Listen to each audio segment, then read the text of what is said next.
Bonjour à tous, aujourd'hui je vous propose de découvrir ensemble comment réaliser une texture de plancher avec Krita. Alors pour ce faire, on crée un nouveau document en 1024 et on va avec le pot de peinture aller chercher une couleur entre le rouge et le jaune, quelque chose de presque un peu orangé comme ça.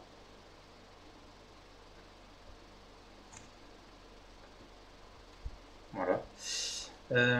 Ensuite, on va aller chercher dans nos presets un brush d'éponge. On passe sur le pinceau. Et on passe en mode texture raccordable avec la touche W.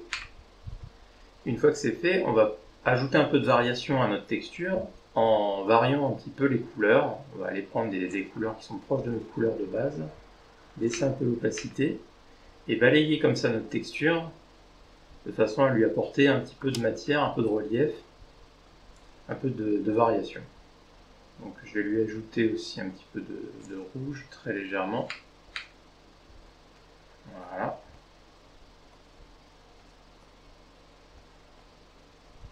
Un petit peu de vert, légèrement aussi, un peu trop.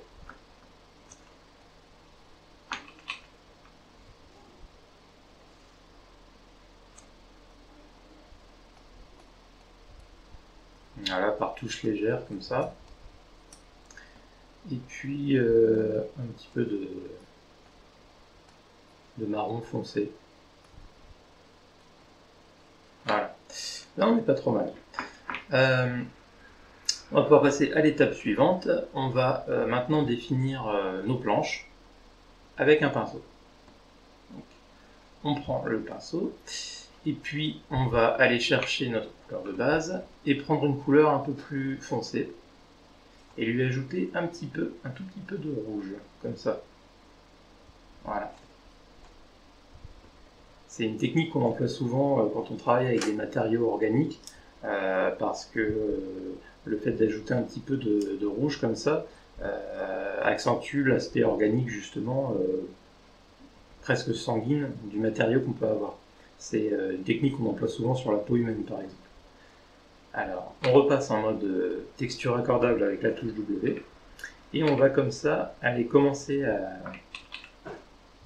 Je suis un petit peu trop opaque. Toujours essayer de travailler légèrement. Voilà, c'est pas mal. On va aller définir les bases de nos planches.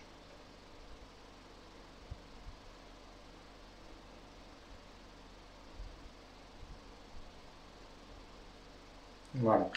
Comme ça, toutes nos planches partiront d'ici. On aura quelque chose d'à peu près homogène en termes de disposition. Ensuite, on y va, on trace.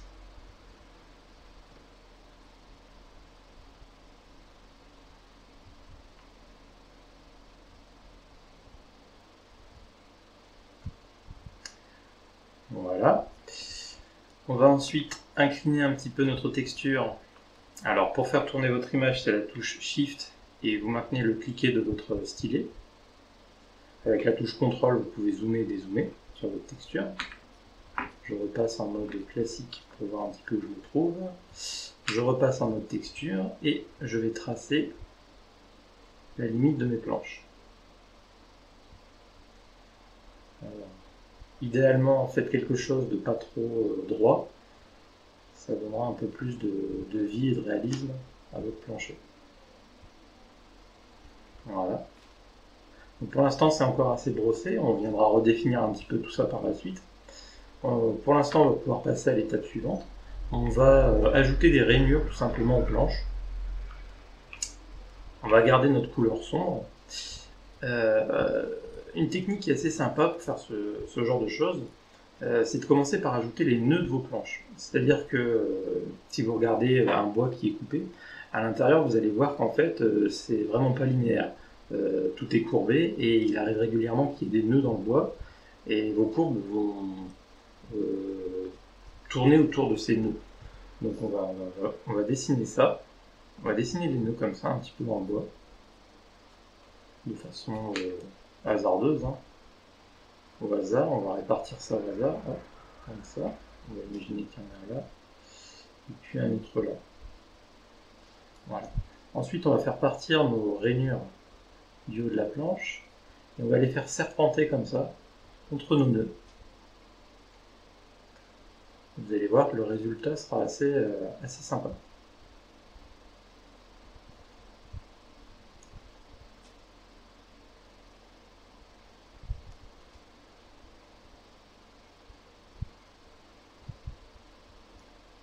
Je vais utiliser également cette planche pour vous montrer un autre exemple. Voilà, on imagine nos nœuds sur la planche, comme ça. On va en imaginer un autre ici, tiens, par exemple. Hop. Je mets ici, comme ça.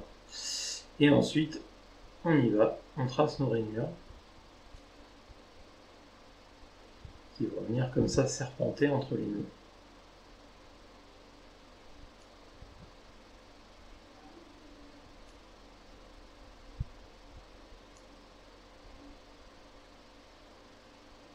Voilà, tout simplement.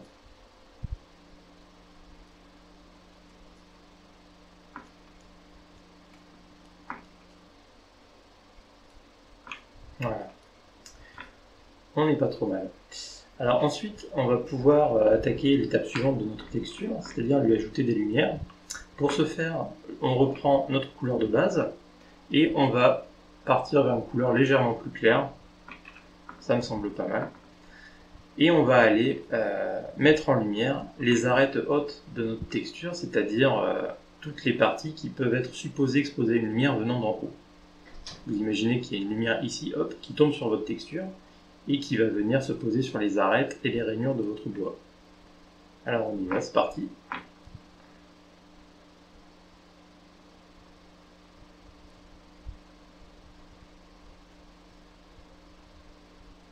Voilà, comme ceci.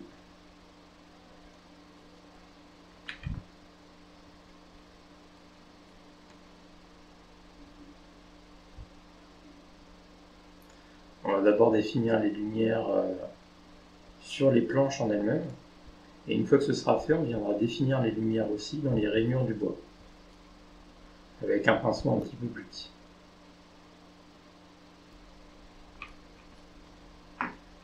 Voilà, nos lumières sur nos planches sont terminées. On va maintenant rapetisser légèrement notre pinceau et venir définir les lumières à l'intérieur de nos planches dans les rainures. Donc pareil, toujours, on imagine que notre lumière vient se poser toujours ici et on va venir déposer les lumières sur les parties hautes de nos rainures. Comme ceci. Voilà.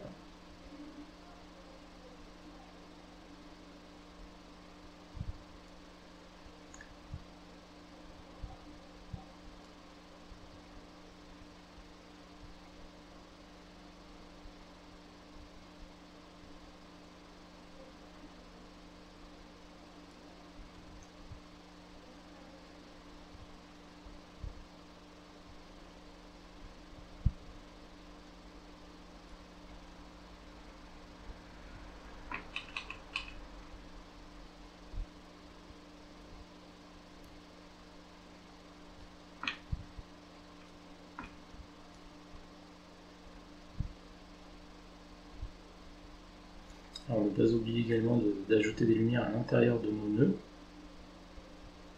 voire même à les accentuer un petit peu plus que sur les rainures, parce que vous pouvez imaginer que le creuset, enfin l'aspect crevasse des nœuds est plus accentué que sur les rainures.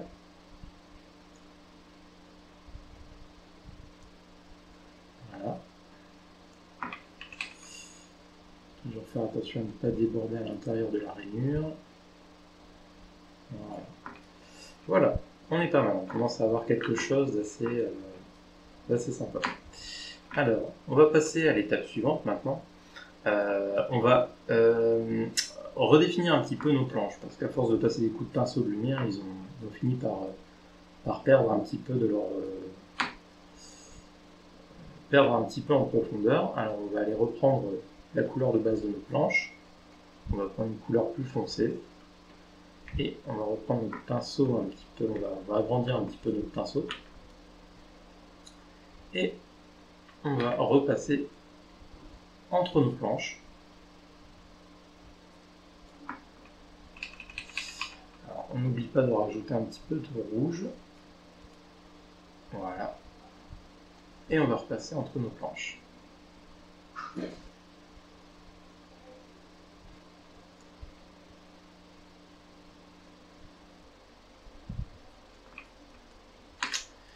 Voilà, nos planches sont maintenant redéfinies. On a quelque chose d'assez sympa, d'assez fini. On va encore ajouter un petit peu de détails maintenant. On va ajouter des clous aux extrémités de nos planches. Alors, pour ce faire, on va créer un nouveau calque. Dans la section calque de Krita, on va venir ajouter avec la touche plus un calque.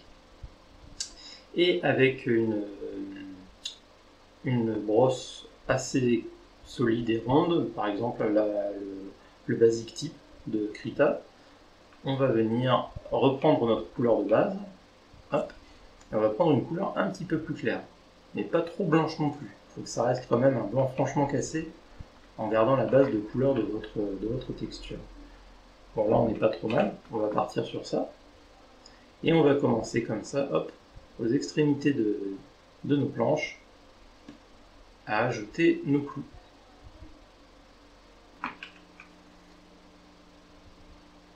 Et voilà, nos clous sont posés. On va maintenant leur ajouter leur petit réseau de lumière. Alors on va aller chercher une brosse plus douce, par exemple Basic Tip Soft. Et on va faire en sorte que seuls les clous en fait reçoivent la peinture qu'on va maintenant appliquer à notre texture. En cliquant ici. Hop, voilà.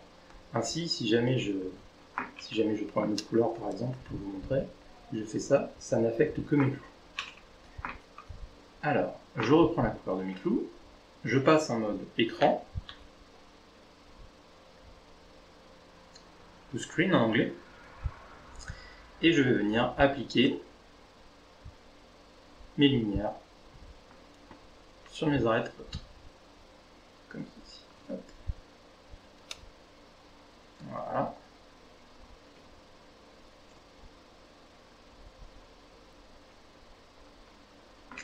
Et voilà. Alors à présent, je remarque que mes clous sont un petit peu trop lumineux par rapport au reste des éléments de ma texture. On peut essayer tout simplement d'en baisser un peu l'opacité. Voilà, ça fonctionne plutôt bien. On est pas mal. Voilà. Dernière petite note de détail, on va revenir sur notre texture de base. Et toujours avec la brosse douce, on va aller reprendre une couleur sombre de notre texture en mode normal et on va venir l'appliquer comme ça sous nos clous.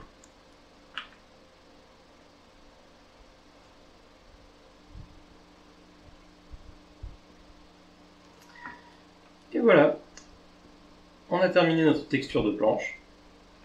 Vous voyez, le résultat est assez sympa, c'est un résultat qui peut être obtenu assez rapidement. Une fois qu'on a la main sur le logiciel, en 10 minutes, un quart d'heure, on peut avoir une texture de ce genre. On peut avoir des résultats plus travaillés en mettant plus de rainures, pourquoi pas en cassant un peu le bois par endroit pour avoir un effet un peu plus ancien et abîmé. Il y a différentes sortes de variantes, mais pour avoir quelque chose de générique, vous voyez, ça va assez vite. Donc voilà, ce tuto est terminé. Je vous remercie de m'avoir suivi. N'hésitez pas à laisser un commentaire ou un pouce si vous avez aimé ou à partager la vidéo. Moi, je vous retrouve bientôt pour d'autres tutoriaux. Si vous avez des idées ou des envies à ce niveau, n'hésitez pas à me le faire savoir dans les commentaires. Je vous dis à bientôt et salut à tous.